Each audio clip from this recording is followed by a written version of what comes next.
So it's 4:05. We're going to start properly. So I'm welcoming everybody who's just joined us. We're so pleased that you could actually find the time. I'm Catherine Kelshaw, Chairman of the Dyslexia Association. We'd quite like you to say where you're from when you join us in the chat and your name. This webinar is completely funded by the Victor and Sally Muti Foundation. The foundation has supported our work over the last 2 years and they continue to support us. We are entirely grateful to them for this and for many other projects that they have funded. Behind the scenes, making sure that all the technical aspects of the webinar work is Lisa, Donald and Thomas. Lisa, could you say a few words, please?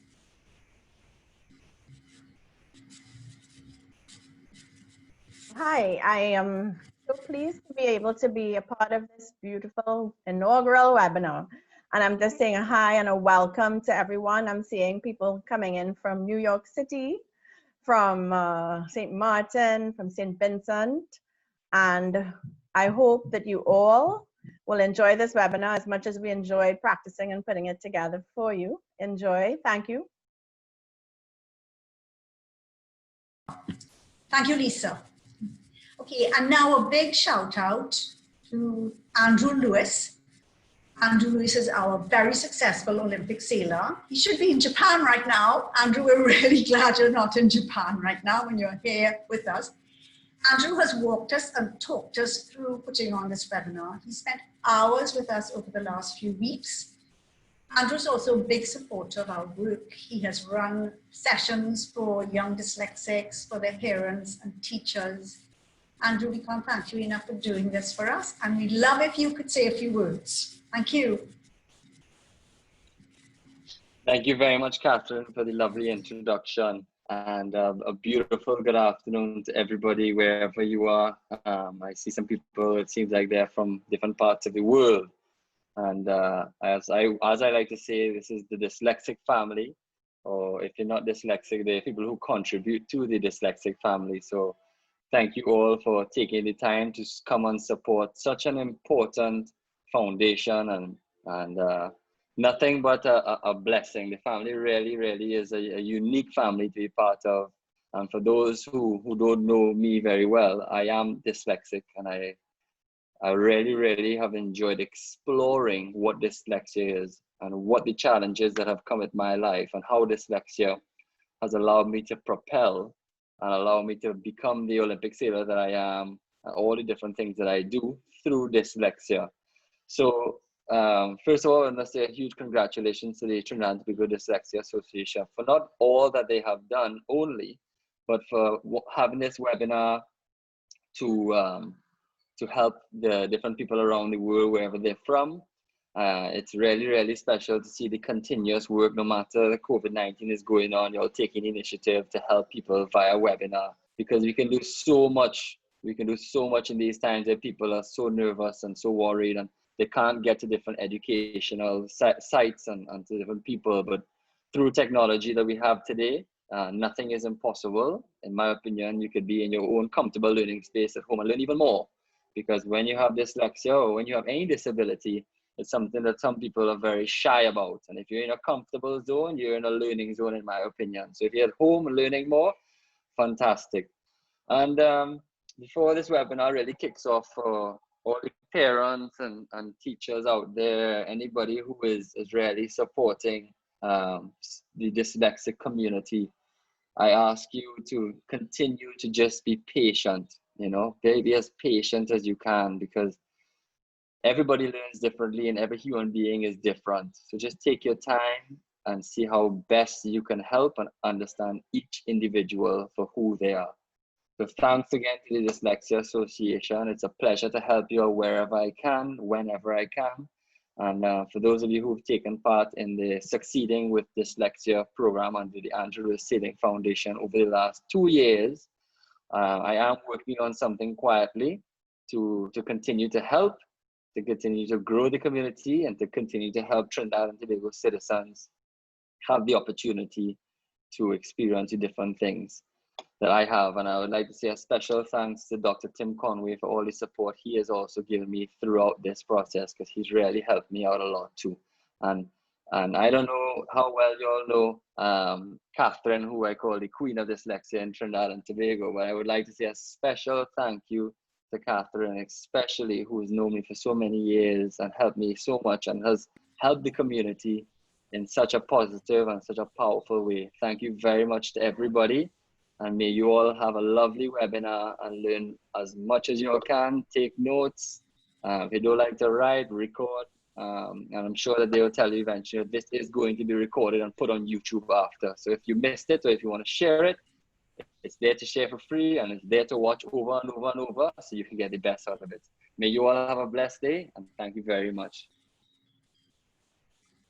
Thank you so much, Andrew, for those lovely words. We can't thank you enough for all that you do for the Dyslexia Association, and for also coming out and saying that you're dyslexic. We need more dyslexics to say they're dyslexic, so people understand that very successful people can be dyslexic. And we just need to keep faith in our children, help them through school, and they will be fine.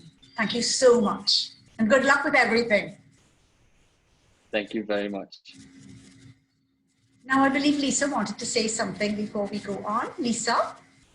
Yeah, no, it was just to say hi. I had problems getting the camera on, so just so that I can say this is me, Lisa. So take care and enjoy the webinar. Off to a great start. Thank you, Lisa. So before we start properly, just some house notes. You'll see that there's a chat button and a Q&A button. Q&A, of course, for question and answers. We're asking you to pose your questions in the Q&A button, using that button. If you pose your questions in the chat, I promise you, the questions will get lost in the chatter. So if you want your question answered, please put it in the Q&A. At the end of the presentation, I will be posing questions to our panelists. I'm going to try to amalgamate the questions, because often they're questions about the same problem, maybe worded slightly differently. So you might not hear your actual wording, but please believe we're going to try our best to answer as many questions as possible. And in the end, if we haven't got around to your question, please just get hold of us, phone us, contact us on Facebook, contact us through our website. We would love to talk to you and answer your questions. So now I'm going to introduce our panelists. Our first panelist is Tara Jaikaran Singh. Tara is one of our senior lecturers, and she has been teaching dyslexic students, children and adults for the last 20 years. Tara is in Tobago on holiday, but she's agreed to come up to the library in the hotel and join us. Tara, we're so delighted to have you. Thank you so much for being with us. Tara? Hi, everyone. Welcome and greetings from Tobago. It's great having you all on board, and I do look forward to answering your questions at the end of the webinar. Thank you. Thank you, Tara. Wonderful to have you.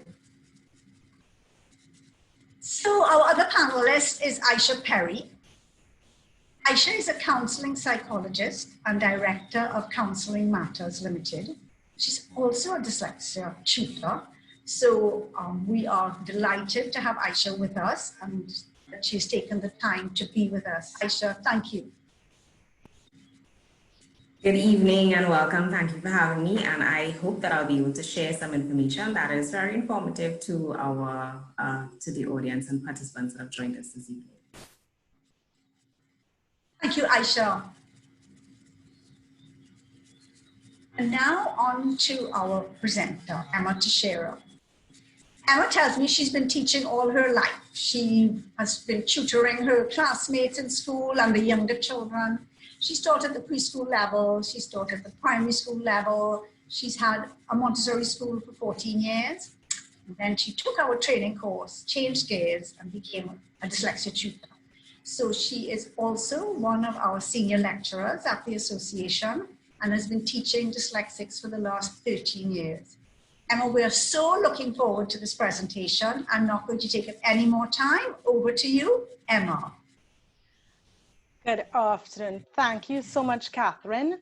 for giving me this opportunity, and thank you to the Dyslexia Association for allowing me to share my thoughts and my knowledge on dyslexia.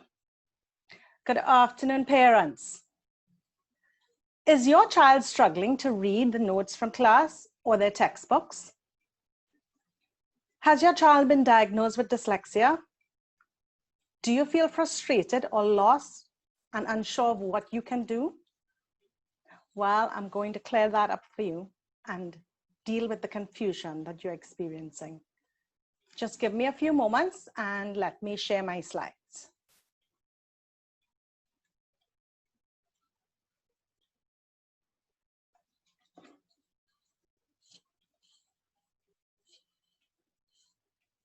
Okay, so hopefully you are seeing my slides.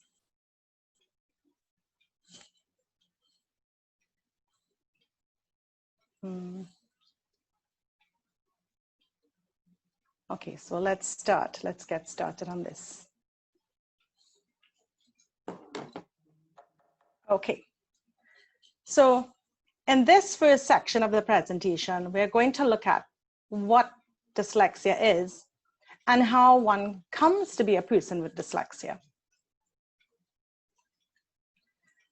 But before we touch on exactly what dyslexia is, the first thing I want to point out is that not every child who is struggling with reading is dyslexic.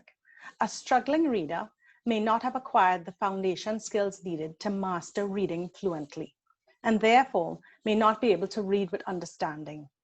This is not dyslexia. However, if this is your child, you will still benefit from this presentation.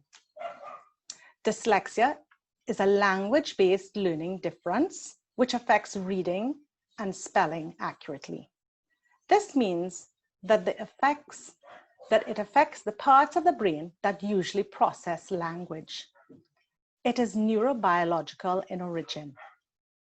A person with dyslexia generally has difficulty reading fluently and has to stop to sound out words in a sentence, has poor spelling of both familiar and unfamiliar words, has difficulty writing the letters and words in the correct sequence, or writing sentences, and sometimes even writing a story in a logical flow due to sequencing issues. They may have problems misnaming or mispronouncing words. For example, this is an actual example from one of my students. He was sounding out a, n, t, a, s, t, ik, and he said fantasy. That is misnaming the word. Any subject which involves reading will be affected due to poor reading comprehension skills. You may notice difficulties even in math. This will show up most in the word problems, where you have to read a sentence and then figure out which method to use, whether you have to multiply or divide or addition or add. So worded problems will be affected. Oral comprehension skills may sometimes be affected due to slower processing because it takes a little longer to grasp the concepts. Now, because dyslexics tend to read less, their vocabulary may also be inadequate. Now, I mentioned before that dyslexia is a neurobiological difference, which means that it affects the structure of the brain. There is a difference between the physical structure of a dyslexic and a non-dyslexic brain. So in Dr. Eden's research,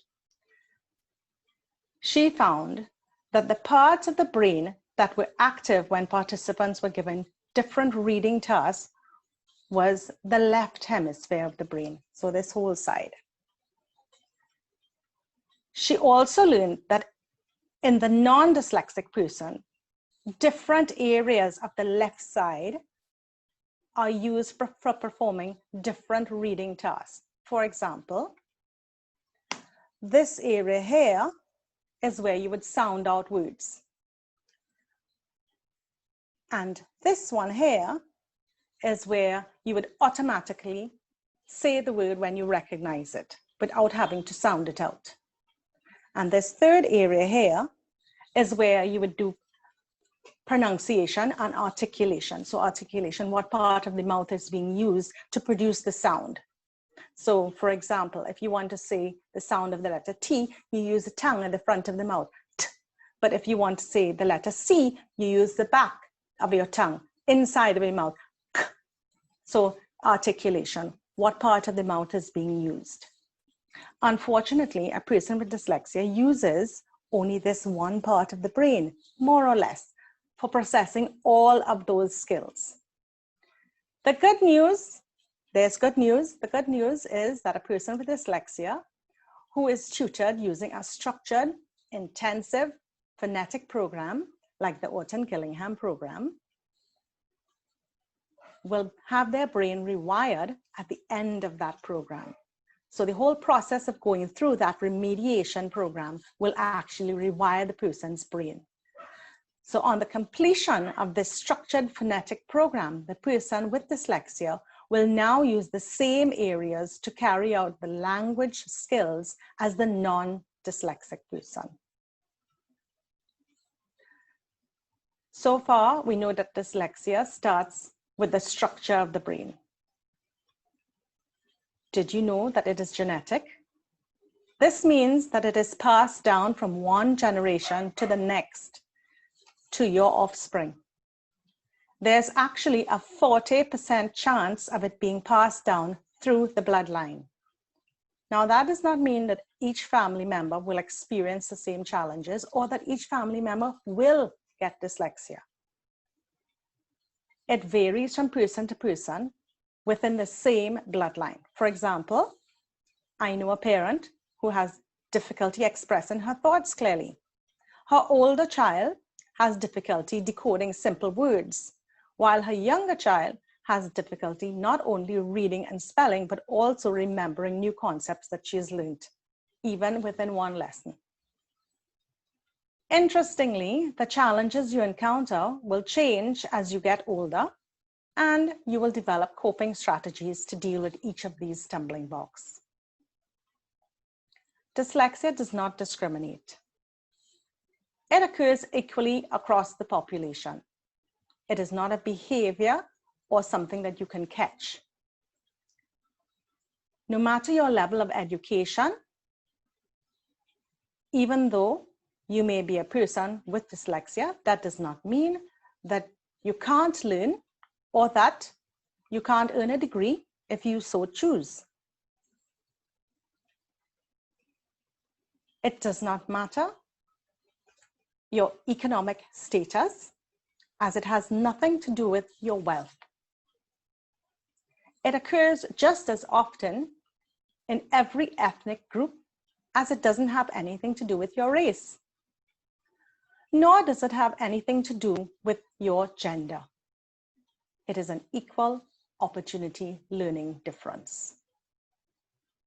How long will you be dyslexic? Well, once you're born with the gift of dyslexia, you will be dyslexic for the rest of your life. But the way it affects you will change as you get older. As I said before, you're most likely going to develop coping strategies to deal with every challenge as you come across it. How many people have dyslexia? Well, according to the International Dyslexia Association, dyslexia occurs in 15 to 20% of the population. So out of every 5 children, there is 1 child who is dyslexic.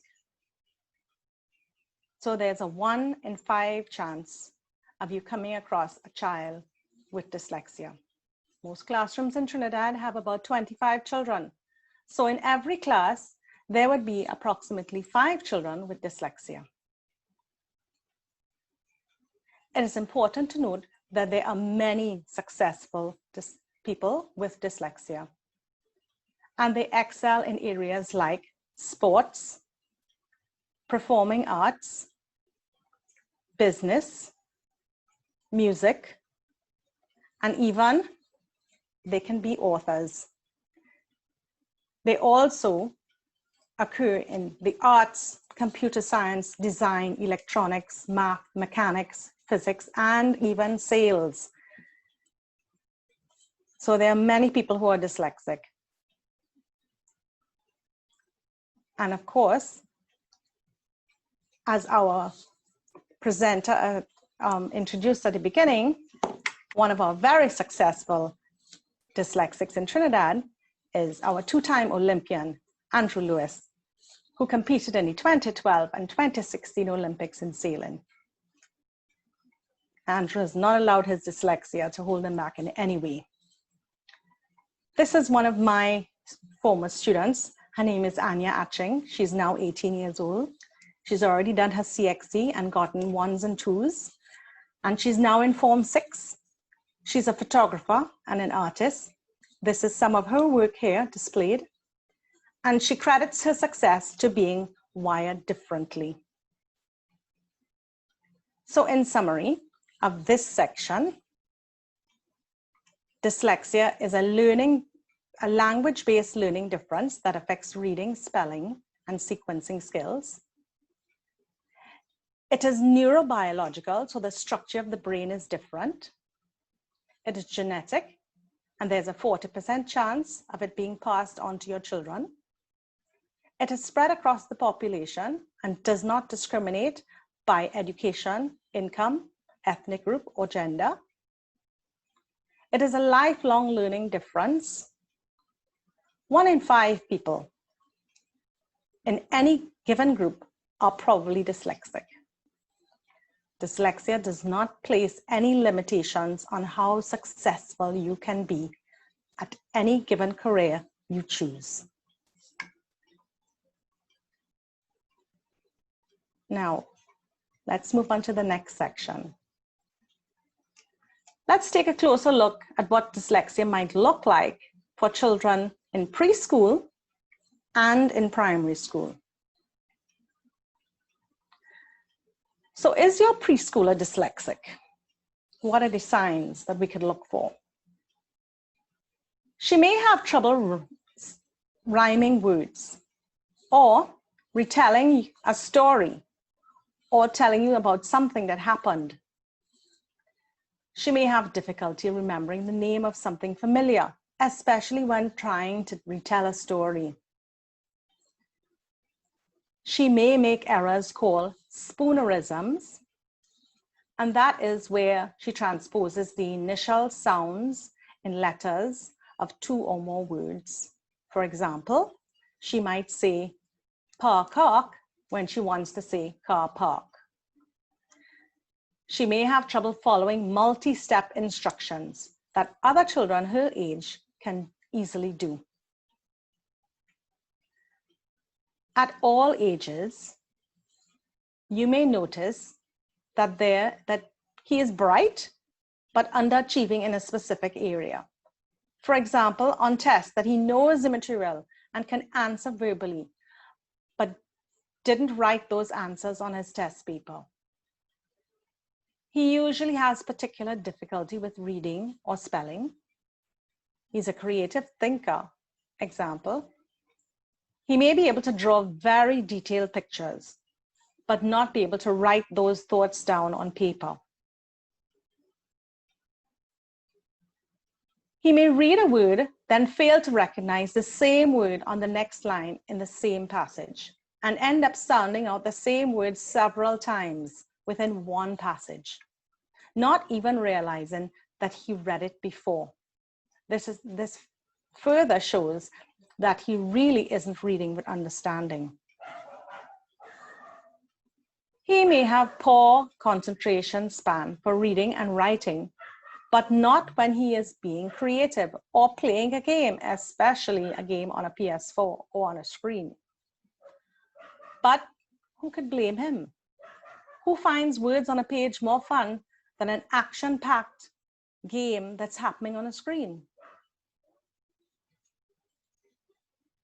Slow, inaccurate reading occurs when your child has difficulty automatically recognizing words in a sentence and has to stop to decode those words. This can happen when she has difficulty matching the letters to the correct sounds. For example, she may sound out like this, a, t, h, instead of a, th. So even though she was taught and knows that th says th, when reading, she doesn't remember to use that sound.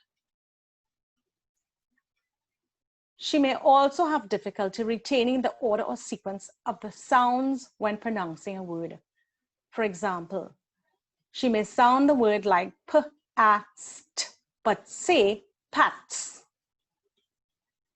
This type of sequencing error is very common, not only in reading words, but also in writing words in sentences. I've even seen a student spell a word out loud to me correctly and at the same time write the letters in mixed up sequence. Sequencing errors are very common. And sometimes when reading is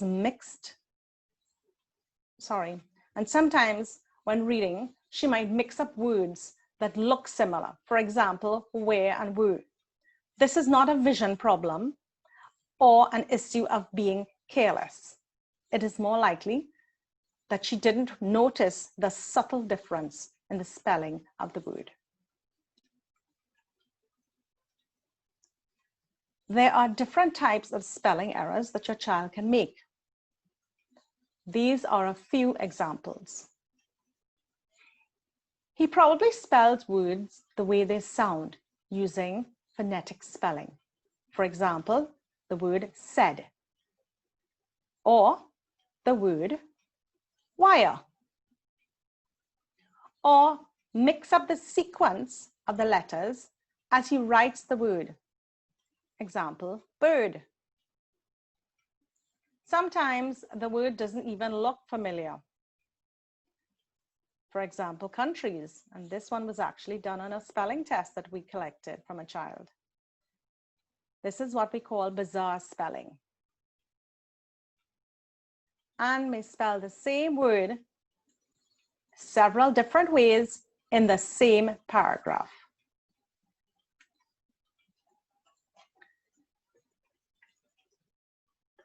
A person with dyslexia may have difficulty differentiating left from right. This can affect reading. So sometimes they will sound out a word and reverse the pronunciation. For example, p, at, and say tap. When giving directions or following directions, they may sometimes tell you to turn left when they mean turn right. This may also affect following an instruction. For instance, when the teacher says to look for something on the left side of the page and they look for it on the right. And may forget which way a letter should face when writing. This is where we see, this is where we see those errors that occur between the orientation of letters like B's and D's. Okay, so let's have a look at those reversals. Some letters and numbers look very familiar, and many children are often confused when reading and writing. On its own, it isn't an early indicator of dyslexia. It is actually quite normal for children up to around age 7 to reverse letters and numbers. It's after that that we are a little concerned. But have a look at this. This is a B. If we rotate it, it's a D. Spin it around, it's a P. Flip it over, it's a Q. And if you turn it the other way, it's a 6, but it could also be a 9. Now you can understand why reversal of letters can be confusing, because these 4 letters all have the same formation. Dyslexia also affects handwriting. Very often handwriting is very poor. especially when they can't remember where to start writing a letter. So just let me turn on my pointer to have a look at these letters. So this is the letter C. You have to start over on the side and curve back to make the letter C. But H doesn't start there. H starts at the top. You have to come down. K has two starting points. You have to start at the top and come down. And then you have to start on the side and go in. While E starts in the middle and you have to go across and all the way around. And F starts at the top, but not where H starts or K starts. It starts with a curve and goes over and come down, and then you have to cross it. So this is why there are some problems with handwriting. Now, if you look on the screen, you'll see that they're just a set of random letters. You would not believe that that is a fantastic story that was written for me by one of my past students. And it is actually about a dragon and a hunter. The dragon's name was Algarid. And he was the king of the dragons.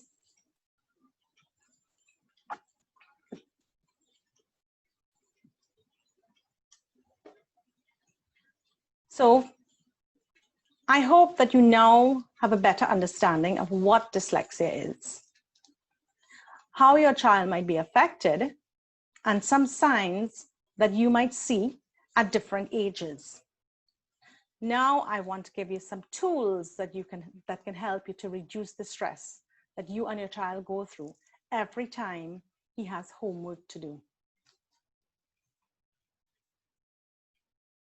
So let's go back to those preschoolers.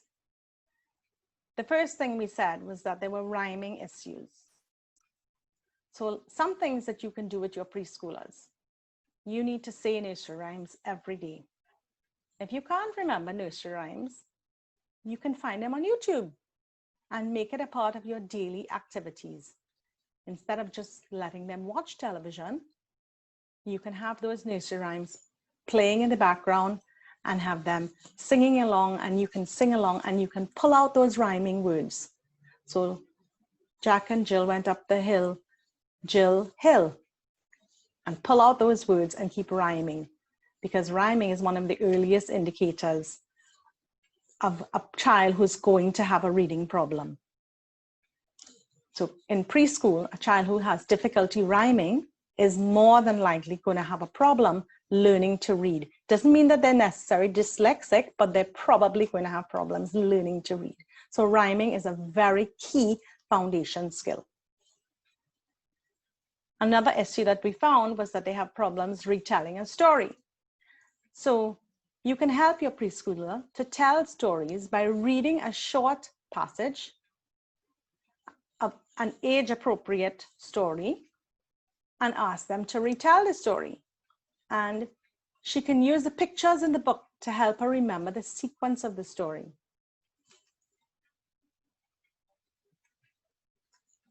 They also had problems recalling or naming things as they went along. If your preschooler is trying to tell you a story, tell you about something, but can't remember the name, you can give her choices. Say, for example, are you talking about the cat or the dog? Don't just complete her sentence, because then you shut her up and she's not going to want to open up and speak to you. So it's better to give her choices, and then you're giving her the language, but she has the opportunity now to express herself. The spoonerisms, that was when the child was reversing some of the letters and said pa, kark. So if your child makes a spoonerism error, you acknowledge hearing what she said by saying something like, yes, the car is in the car park. So you correct the error without embarrassing your child. Following instructions. If your child has trouble following multi-step instructions, start by giving one-step instructions and asking her to repeat what you want her to do. When she can easily follow one-step instructions, move to two-step instructions and do the same process. And then you can slowly and gradually build up to multi-step instructions. Always ask her to repeat the instruction before sending her to do what you want her to do. The most important thing that you can do for your child is to bathe her in language. Read every day. Say nursery rhymes every day. Use car time as an active learning time by playing I Spy. So I Spy, you're driving down the street and you say, I spy something that is blue. And she now has to look out the window and look to see what you're passing that is blue. Or I spy something that rhymes with hat, and it's an animal and it goes meow. And she says cat. Or sing nursery rhymes in the car, or retell a story together that you all have read together at home. But bathe your children in language every day. Now, what about your older children? Well, let's talk about the homework area. You need to prepare the space. Set up a space that, especially for doing homework, even if that space is at your dining table and you don't have a specific table or desk for them, and you have to use a dining table, set up that space at the dining table. Clear off all the clutter. Make sure that it is free from distractions. So there's nothing on the dining table for those few moments while the child is doing homework. Make sure that you have all stationery readily available, but not on the table. This way, you can actually build breaks into your sessions.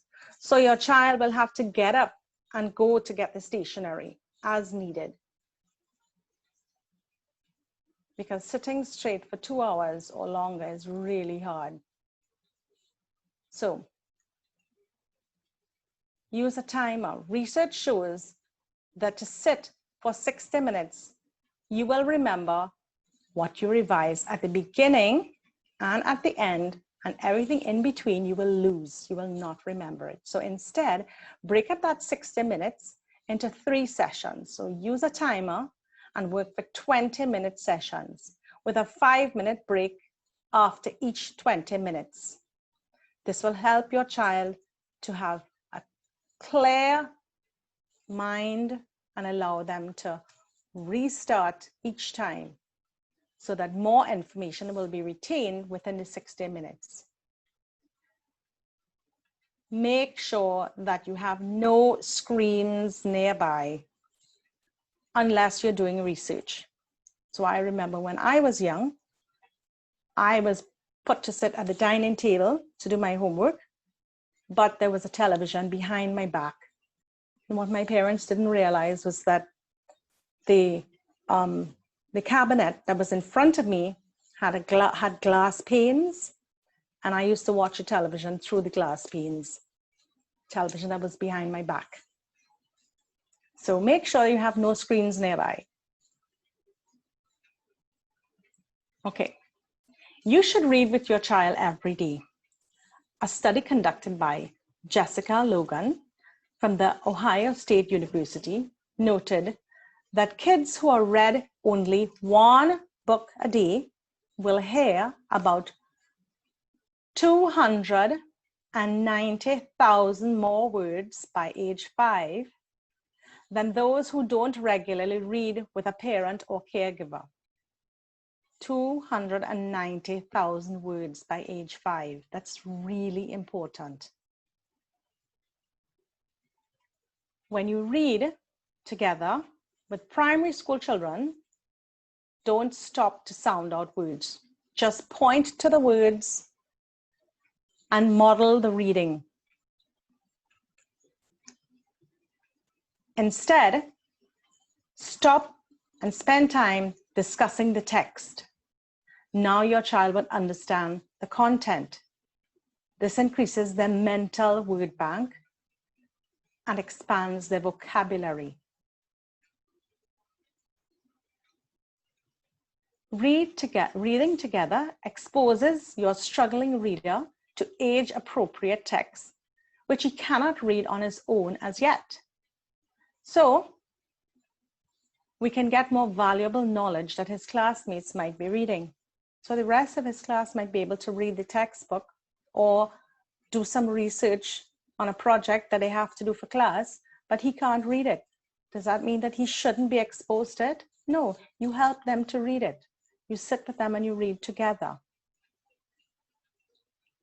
Reading together every day in a cozy spot like a couch or a bed will create a unique bonding experience that will bring joy to the act of reading. I'm always telling my parents that I can teach your child to read, but I can't teach your child to love reading. This comes from you and from the association he makes of a shared experience together. Answering comprehension questions correctly means that you must first understand the passage. This is especially true for those questions that require you to make inferences. And on a note here, the SCA format has now changed and more questions require you to make inferences. So the questions do not come directly from the passage. In past years, it used to be 10 questions. The first 6 questions were directly from the passage. The next 4 questions were the ones where you had to make inferences. Now it's kind of reversed. And those inferences, those questions, they're called higher order thinking questions. Those questions can come in mixed up order. They're not even putting them in logical sequence order. So you really have to understand what you're reading. So here are the steps to follow to make sure that your child does really well in comprehension. First of all, read the questions. Now that sounds like the wrong way around, but if you read the questions, it allows you to pick up on information that you would read in the passage. It kind of cues you in to, okay, I have to look for this, look out for this while I'm reading. Then you read the story together. Then you discuss the story. So this is where the understanding comes in. You want your child to understand what the story is about and bring in their prior knowledge. So what did you understand? And why do you think somebody did something like that? And what, you had that experience before. Why did you do that? That kind of information. Then you read the questions together again. Let your child answer the questions. You're not answering. You're not helping them to do the homework. They are answering the questions. You then repeat both the question and your child's answer. This allows your child to listen to what the question is and the answer and see if they've made a mistake. So they're going to be looking for grammatical errors. Your child will be looking for grammatical errors and for any mistakes, like if they answered the wrong answer to the question, like the difference between who did something and where they did something. Then you allow your child to make corrections or any necessary changes. You then write down your child's answer on a board or a piece of paper. And then you allow your child to transcribe that answer into his copybook. And this should shorten the amount of time it takes to get through comprehension. I would also suggest the same type of thing for math and any other subject that he has to do. You're not doing the homework for him. And what you are doing is you're modeling the behavior that you would like him to do when he is in school. So you are teaching him the behavior, the way to answer questions that's going to get him the best marks.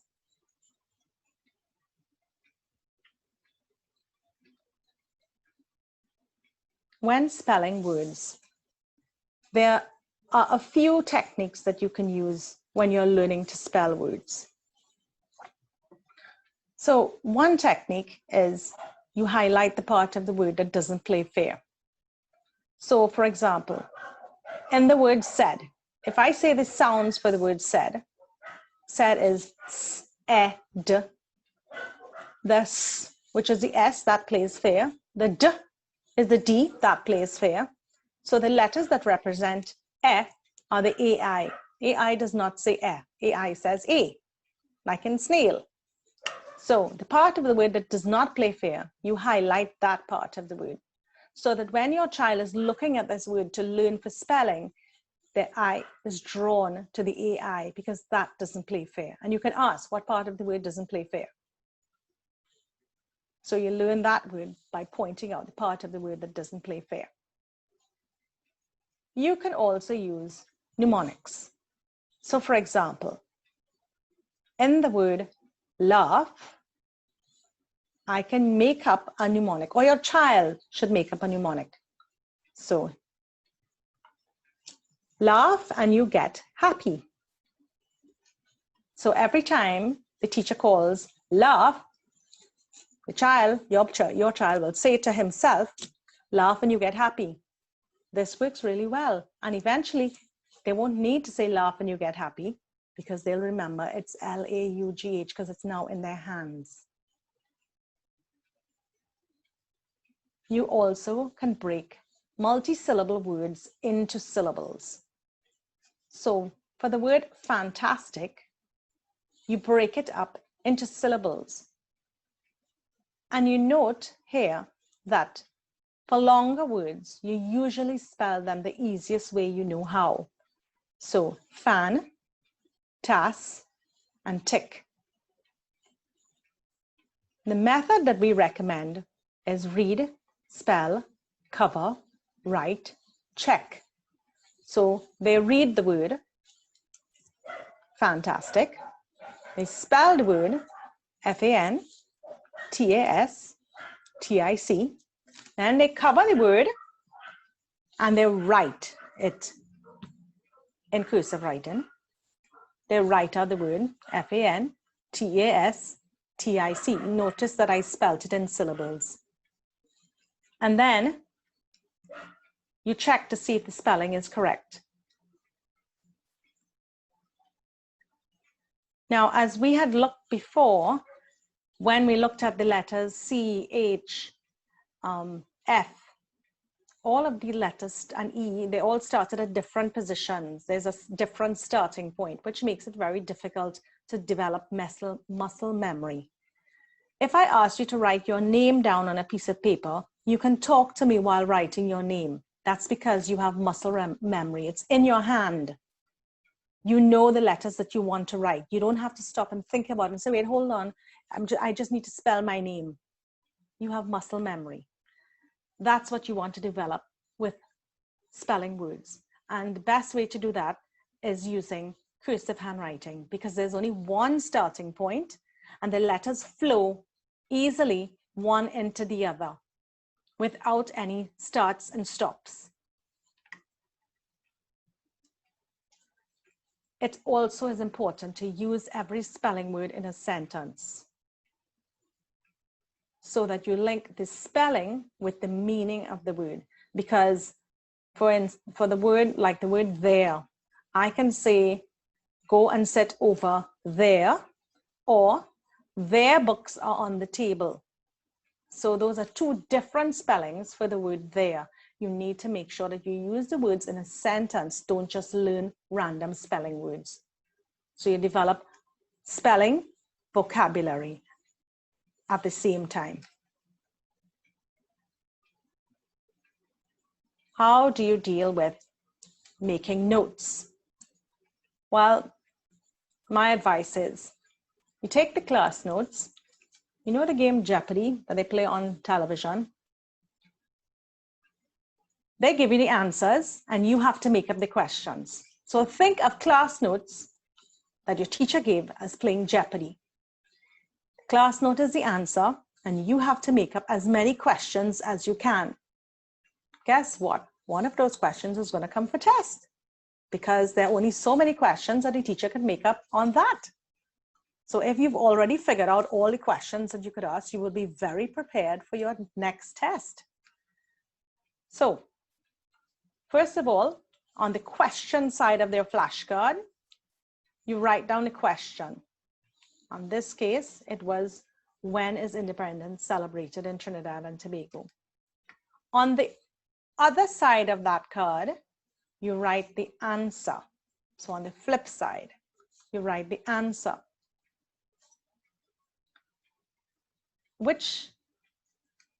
And for that child, you ask your child to draw a picture for all the key words in the same order that they are in.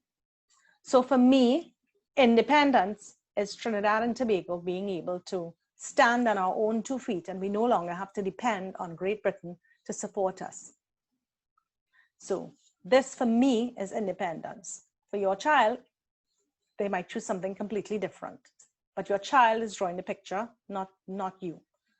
So Trinidad and Tobago, so independence is celebrated, and that's fireworks, because when I think of celebration, I'm thinking of fireworks, on August, the month of August 31st every year. So you represent the answer in pictures. So you're teaching a child how to use pictures to visualize and to reinforce the note. You revise the answer side every day, because the more repetition is, the more it's going to stick. So you revise the answer side every day, and only 2 weeks before test time do you start reading the question side. So you then just have you flip your cards over and you read the questions. So when is Trinidad and Tobago, when is independence celebrated in Trinidad and Tobago? And you answered, independence is celebrated on August 31st every year. And you flip it over and you can check to see that you've answered it correctly. So revision is done on a continuous basis. Daily basis, you're revising the answer side. 2 weeks before test, you're doing the question side. What about times tables? Now, times tables can be very long and tedious and very frustrating to learn, but it can be done very easily by using YouTube. So on YouTube, there are lovely songs. And if you just type in 3 timetables, you have lots of choices, and there are lots of different beats and rhythms and different genres that 3 timetables can be in. And all you do is download it onto your phone or tablet or device and put it on repeat. And you play it over and over while your child is playing, and they will learn the times tables without any frustration. It makes life very, very easy.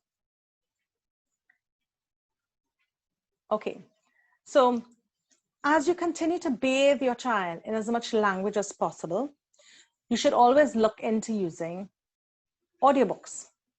Audiobooks are a valuable alternative to watching TV.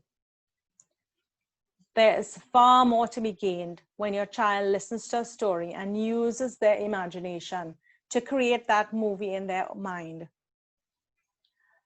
Some of the benefits of listening to audiobooks include: it expands vocabulary because you hear new words used in the story. It improves fluency because you have a wider mental word bank. So every piece of knowledge that you collect here goes into your mental bank. And every new word that they learn goes into their mental word bank for reference purposes. So when you sound out a word that doesn't make sense or doesn't play fair, you can relate it to a word that you've heard previously, and it helps with fluency and pronunciation that way. It teaches pronunciation of unfamiliar words, even some familiar words that you may have been mispronouncing, like shrimps, because the word is shrimp, not shrimps. It improves comprehension because visualizing pictures allows you to understand the story. It increases knowledge, especially when you listen to grade level or even above grade level text.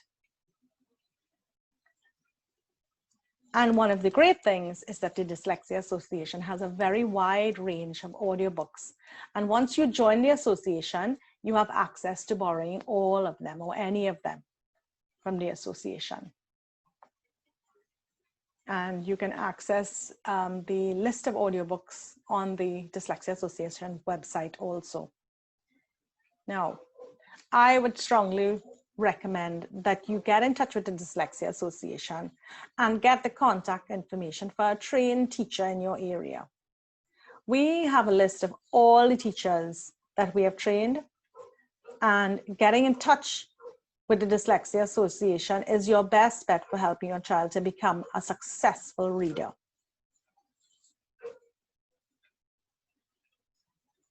Now, let's talk a little bit about diet. I'm sure that you want your child to have the best start in life, both in education and in health. Did you know that a diet that is loaded with sugar puts your child at a disadvantage? Sugar and food coloring have a negative effect on your brain, and that includes the red and the yellow and the orange food coloring that almost every snack, every packaged snack comes in what color? That kind of yellowy orange color. That's because manufacturers know that that is very attractive to children's eyes, but it is also very addictive and unhealthy, and it affects their brains negatively. So how long your child can sit still to absorb knowledge is affected. It affects their ability to remember what the teacher taught in class. It makes them hyperactive, unable to sit still and to focus in class. And by the way, this hyperactivity is usually followed by a sugar crash. So they then become sleepy after lunch, and it also affects their mood. Would you give your child a cake for breakfast? The ingredients in sugary cereals are quite similar to what you would put in a cake. So cake, sugary cereal, and even sweets for snacks should be a complete no-no for school. Save them as rewards for after school, where you don't need your child to sit still and focus and learn and absorb and remember everything that the teacher is trying to say. Look at the sugar content in these drinks. If you were making juice from scratch, if you took an orange that you went to the market and you bought and you cut it in half and you squeeze the orange, if you were making orange juice from scratch, would you put that much sugar in a glass of orange juice? Again, these things are fine as a reward, as an afternoon treat, but not for during school.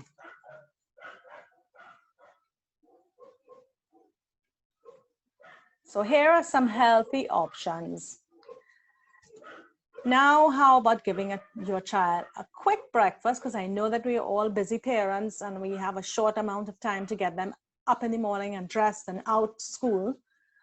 And we have very short times and long traveling periods. So how about a quick breakfast that is easy to make and fun to look at? These are the things I actually eat, so I know that they taste good. How about eggs in a hole? Doesn't that look good? You simply take a slice of bread, cut a hole in the middle, use a cookie cutter or even a glass. A glass would work, you don't need a cookie cutter. Just cut a hole in the middle of the bread, put some butter on it or some oil, or you don't have to at all if you don't use those things. Put it in a pan, so it's toasting the bread, and then you break an egg and you drop it in the middle of it and you just let it cook like a sunny side up egg.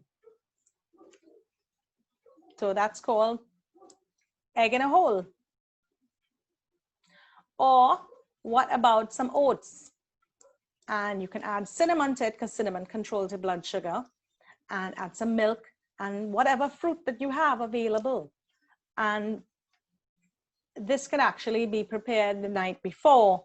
And so all you have to do is pull it out of the fridge, add the fruit to it, and it's ready to go. It's good to go.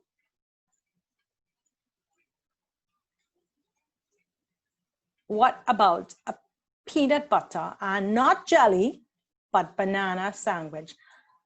I'm telling you, you will not miss the jelly. Peanut butter and banana taste fantastic. How about a smoothie with milks, raw oats? You don't even have to cook the oats. Milk, raw oats, hemp seed, because hemp seed gives you protein and it's available in all the groceries. Cinnamon to control your blood sugar, and any fruit that you have available, or you can use some, not the chocolate not a chocolate flavored powder, but an unsweetened version. There are some unsweetened ones that you can add to it if you want a chocolatey flavor. So, or you can add peanut butter to it, because then you can get, it makes more like a peanut punch, and you can even slip in some vegetables in there and they won't even notice. So just a few options to give you. There are many more online that you can find. So just to summarize this section, prepare your homework area, make sure that it's clutter-free, that the stationery is all nearby, but not on the table. You want to be able to have your child get up and go for it and come back, which gives them the opportunity to just get a breath in between doing the homework. Read together daily. Remember that children who are read to by the age 5 will acquire 290,000 more words than children who are not read to. Do comprehension together. So read the questions, read the passage, read the questions again. Let your child answer. You repeat the question and the answer, and then your child will make corrections. You write it down on a paper and your child transposes it into the copybook. Your child has still done the homework, and know that is not cheating, and know your child will not be dependent on you for the rest of their life. They will just be learning, modeling behavior that you want them to understand that they have to do in class when they are on their own. So you're modeling behavior for them. Vary the methods for learning spelling, like highlighting the part of the word that doesn't play fair, or the mnemonics, making up a rhyme for it, or breaking it into syllables. Make sure I'm using cursive handwriting. Read, cover, spell, write, check. Make flashcards using the class notes. Revise the answers on a daily basis. The questions for 2 weeks before the exam, so that they're well prepared for doing that. And also I would suggest at least one day that they actually read the questions and write out the answers, so they practice writing it out. Use YouTube to practice your times tables. And listening to audiobooks. Remember, the Dyslexia Association has a very wide selection of books, and you just have to join the association to be able to borrow those books. Do get in touch with the association to get a remedial teacher, and please change your child, please. Small changes make a big difference in their ability to sit still and listen and focus in class. And that's it. I've come to the end of my presentation. Thank you very much. Back to you, Catherine. Emma, thank you.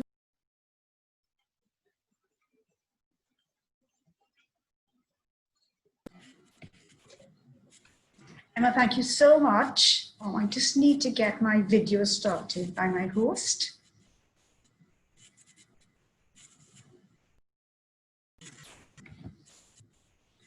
I can continue talking in the meanwhile.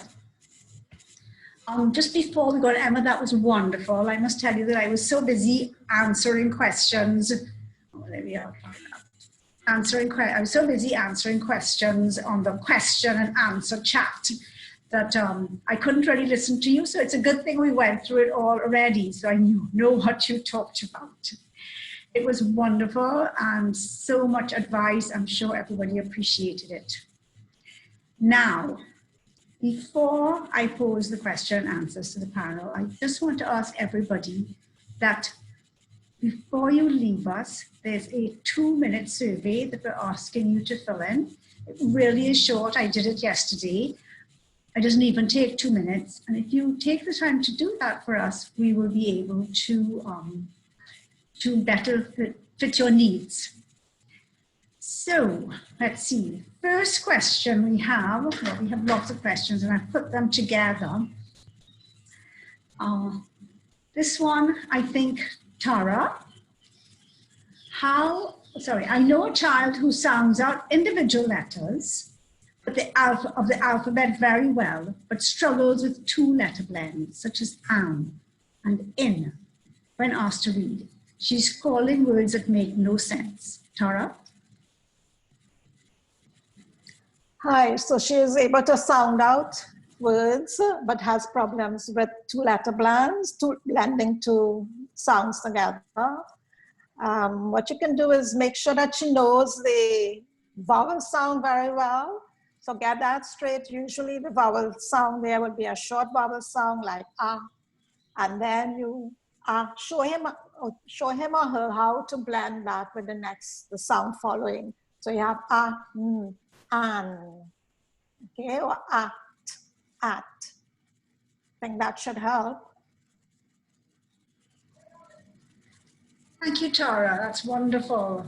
I also would like to add that you could also try blending sounds into words without any letters anywhere. For instance, you can ask the child, can you go and get me my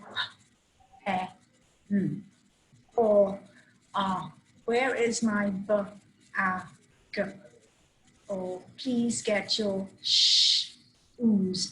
So they're beginning to sound words without even seeing the letters. Then when they actually read the letters, they can actually blend them a little better into the sounds. Okay, so that was a 2-part question. The second part, I think maybe I'll give to Aisha. Aisha, this mom asks, she adds to that problem. She's very antsy. She lacks concentration and has difficulty interpreting basic instructions. Aisha?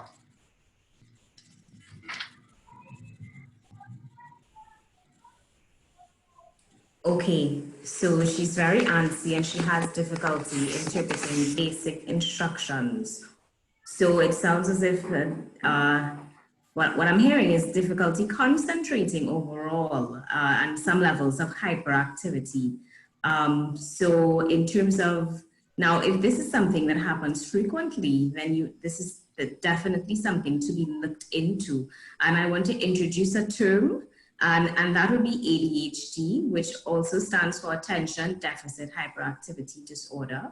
And although Attention Deficit Hyperactivity Disorder speaks to difficulties staying focused, paying attention, hyperactivity, and just overall difficulty controlling behaviors, although it's separate from dyslexia, the two frequently coexist.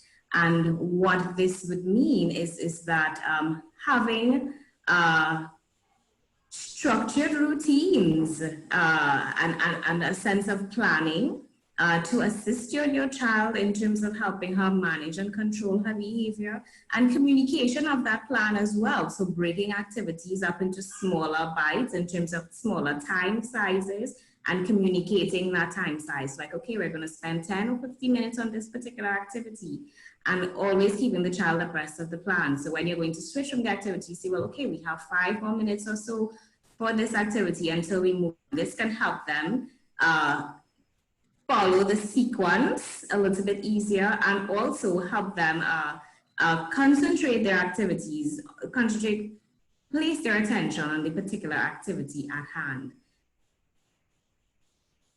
Thank you so much, Aisha. You've actually answered quite a few questions because we had several on does dyslexia and ADHD coexist? So that was wonderful. But we have a lot of questions, so now I can cross off quite a few. All right, so we have, do you recommend the non-promotion of children due to poor grades, and I like to also call that giving the child a chance to repeat the class. So Aisha, I'm going to ask you that one as well. Okay. Now, I always like to say that determining whether a child should repeat really has to start with a discussion between the parents and the teachers to have so that the parents can have a very clear understanding of where their child is at, the difficulties they're having, and also the likelihood of them really being able to perform at grade level. This allows the parents to also consider alternatives such as getting additional tutoring support for their children to assist them in terms of helping them increase their performance so they can actually perform at grade level. After the parents has taken all of these things into consideration, I would like to say that it is certainly not the end of the world if your child has to, or if a decision is taken for your child to repeat. This has to be managed, of course, within the context of how they're going to view themselves, because all of their friends will be moving up to another grade and they're going to be left behind. So the whole issue of, how they're going to feel about that has to be communicated to them, and then they have to, be a part of that discussion. So it's not a discussion that you're going to have, that you're not going to talk to them, but you're going to talk with them. And then also making sure that they also understand this would be an opportunity for them to create new friends as well.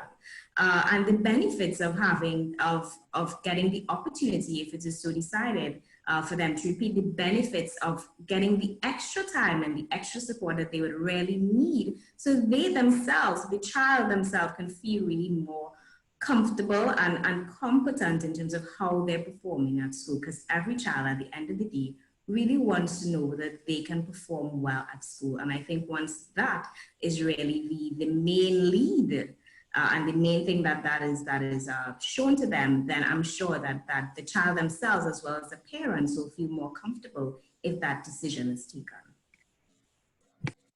Aisha, thank you so much. I actually often think that children are relieved when they have a chance to repeat a class. And the difficulty is more in the parent's mind. But do remember that if your child needs to repeat a class, find out what they're failing at and get the help, extra help for them. Tara, I have a question for you. So it's actually, it's two questions that are a bit together. So how do I go about getting my child tested for dyslexia? And then the other bit is that this parent says their child was recently diagnosed with a specific learning difficulty or disorder, with impairment in reading, accuracy, rate, fluency, and comprehension. And she wants to know if this is the same as dyslexia. So two things there, how to go about it and whether this is the same as dyslexia. Tara. Okay, so if you need to get an assessment or a screening done, you can call the Dyslexia Association, and they will put you in touch with a teacher in your area who can do a screening, and then you'll be able to tell what his child's strengths and weaknesses are. Other than that, you can also get an educational psychologist who will do a more formal testing, complete test assessment, which will determine, in greater detail whether what his difficulties are and how you can go about getting the required help. And the second part of the question, Catherine, was? A child was diagnosed with a specific learning disorder with specific difficulties in fluency, rate, accuracy, and comprehension. And is this the same as dyslexia? Well, yes, I would say so, because dyslexia is a language-based difficulty, and children generally would have problems with reading, spelling, as well as comprehension. Thank you very much, Tara. I think that maybe I should keep you here because this question is, can a child display some signs and be diagnosed as dyslexic, or do they have to display all the signs? Oh, we stumped you, Tara. I didn't hear all of the questions. Sorry. Sorry, I didn't hear all of the question. Okay. let me just get my But I mic. think what you're saying is,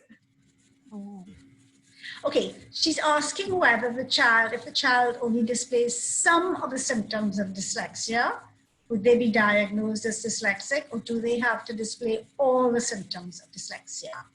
oh no, definitely not. Remember, dyslexia is different with each child.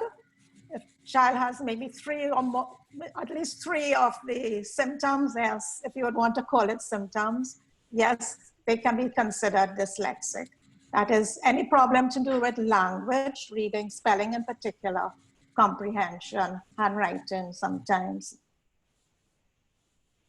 Thank you, Tara. All right, I have a question for Aisha. My son also forgets to complete a task.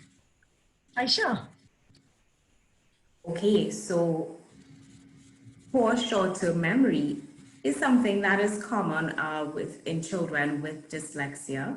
And so memory is another way for the parent. They can either view it as a problem or they can see it as an opportunity to assist. Because if the child has problems with remembering and with remembering, then it means that they would really need that additional support in terms of helping them remember. And so as a parent, again, really providing them with those extra tools that they can use to really help them remember is going to be very useful. So again, breaking up activities into smaller chunks, but also using that verbal communication cue. So indicating, well, okay, at first we do this and indicate what the specific activity or behavior is that would be required. And then we do and indicate what the next step would be. And so using that communication is very important, and using that supporting and encouraging and empowering communication is going to be very, very useful.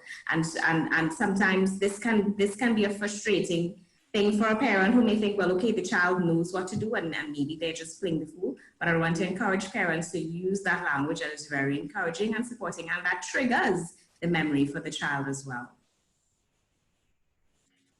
So thank you. Okay, we have a question for Tara. My 4-year-old knows the phonics. However, she sometimes has trouble identifying letters such as B, D, P, and Q, which Emma told us about. However, she also mixes up Z and N. She also, I'm sorry, a message is, come on. I'm sorry, my question has disappeared. Oh, here it is, okay. She also mixes up letters Z and capital N. She also often writes completely backwards. That is, she starts at the right side and spells the word backwards, including the letter formation. I think we probably need to know, oh yes, a 4-year-old. Okay, so Tara, I think if you can answer this, that would be lovely.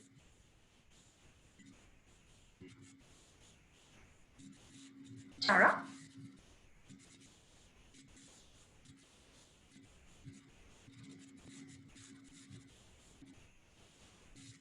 I just wanted to come on here and remind that there may be some problems getting Tara because of the weather in Tobago. I don't know if we mentioned that Tara is in the midst of the hurricane. Tara, you might have to readjust your phone, your screen, and try again, please.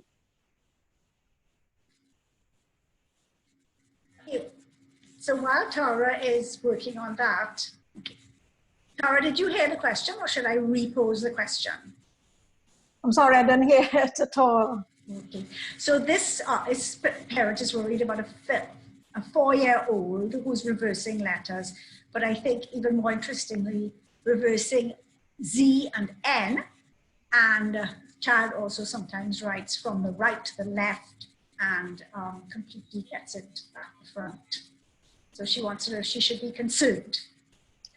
If a child is just as young as 3 or 4, I don't think there's any reason to be concerned just yet, because reversals is quite common until the child is about 7. And that's normal to be reversing letters until 7 years or so. It's when it goes beyond that age, then you probably need to be a little bit more concerned. Thank you very much. I had a question that I think really Emma can answer. It says, should handwriting letters be taught to the child in a group, like C and O and A and G? So are they asking whether we want to start with all the letters that start the same way? Should they be taught in that group? Emma. Okay, so when I was trained as a Montessori teacher, and Montessori very much falls into the same parameters as the Orton Gillingham, I was taught that you wanted to teach the pattern of the letters. So we taught two opposing letters, so C and L together, and you taught the pattern of C, and then you went to the pattern of O, the pattern of L, and then you went to the pattern of I, or another up and down stroke. So that you taught, like, within all of the curved letters, C, then O, then A, then D, they have the same beginning formation. But when we teach our program, we really don't focus on teaching the pattern so much as much as it is the phonics associated. And we teach the writing of those letters as we go along. Thank you, Emma. I have another question for, I believe, Tara. How do you teach a child who's not hearing the phonics sound?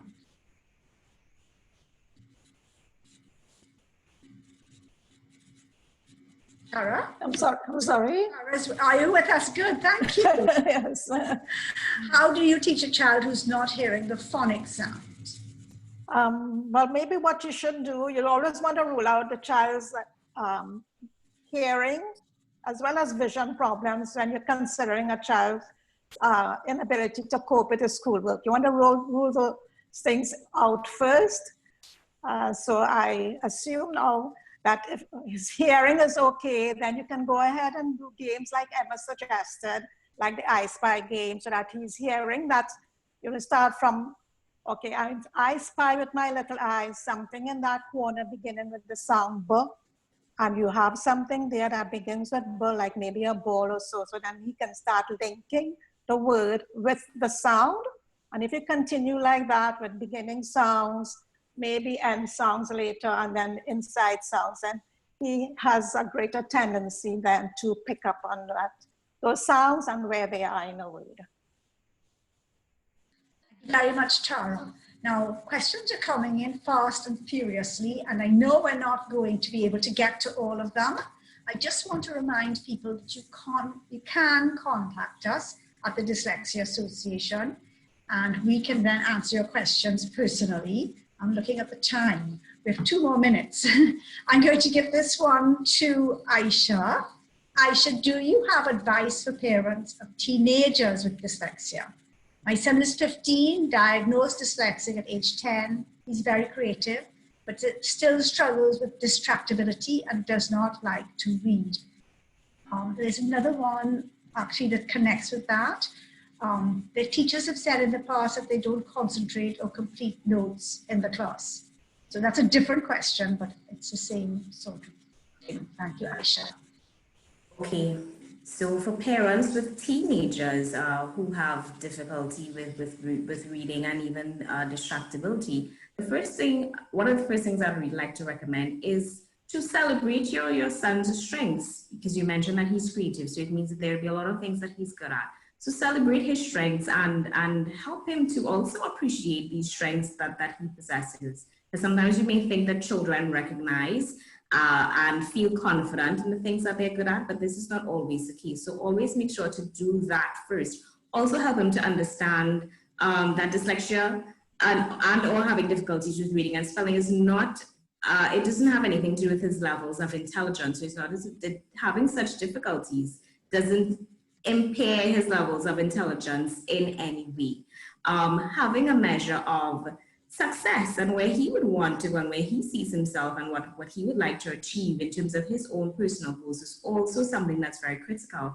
And of course, helping him understand the role of reading and within his own goals is also going to be very critical and can act as a motivation in itself to help him reframe his concept of of of the challenges that he's having and how he might be viewing himself because of such challenges, highlighting persons who we are aware of who themselves are dyslexic, and we would have highlighted some of those persons at the beginning, our two-time Olympian Andrew Lewis being one of those persons, so that he can himself identify mentors who have had similar struggles, such as the ones that he would be experiencing, and seeing that they, in spite of these challenges, that they would have achieved success would also be great. And I may have lost the second part of that question, Catherine. Oh my goodness, well, so have I. Finishing notes and concentrating in class. Okay, so concentrating in class and finishing notes, right. Okay, so for children and for teenagers who are having problems finishing notes and paying attention in class, then some key things. Where are they sitting in the classroom is a question that I have, because they would really need to be away from things and persons where you know there's going to be a high level of distractibility, so they should be away from windows, away from doors. So have a discussion with the child's teacher to see if there can be any changes with classroom seating, and also in terms of just completing notes. Or we are in the age of technology, so again, this is something that perhaps can be worked out with the teacher in terms of, can notes be recorded? Are notes shared otherwise? And are they provided otherwise to parents, to the students via any online medium, so that children who may have difficulty keeping up in class can use the technology and other accommodations to assist them in this area? Thank you so much, Aisha. We've actually come to the end of our webinar. It's just after 5:30. I'm going to ask people before they leave. As you leave us, you will get a link to our survey. Please, it's only 2 minutes. I know you've been with us for a long time. We hope you've learned a lot. We know you've learned a lot. We hope that most of your questions were answered, if not specifically, but by the panelists when they were answering other questions, and by the presentation that Emma did for you. Please remember that you can contact us. You can contact us on Facebook, by email, and we love to hear from you. Thank you so much for joining us. Lisa, thank you for being in the background and sorting out all our little difficulties. This is our first webinar, so we really are very grateful to Lisa, keeping us on our toes. Thank you, Emma, for your wonderful presentation, your lovely slides. You are a star. Thank you, Tara, for taking time off in Tobago. At least I know you're not missing sitting on the beach in the rain. So thank you so much, and fighting up with the technology. And Aisha, thank you so much for your expertise. We're delighted that you could join us. Thank you all, and bye-bye to everybody who has joined us. Thank you so much. Bye-bye. Bye. Bye. Bye bye. Thank you all for joining us. Thank you.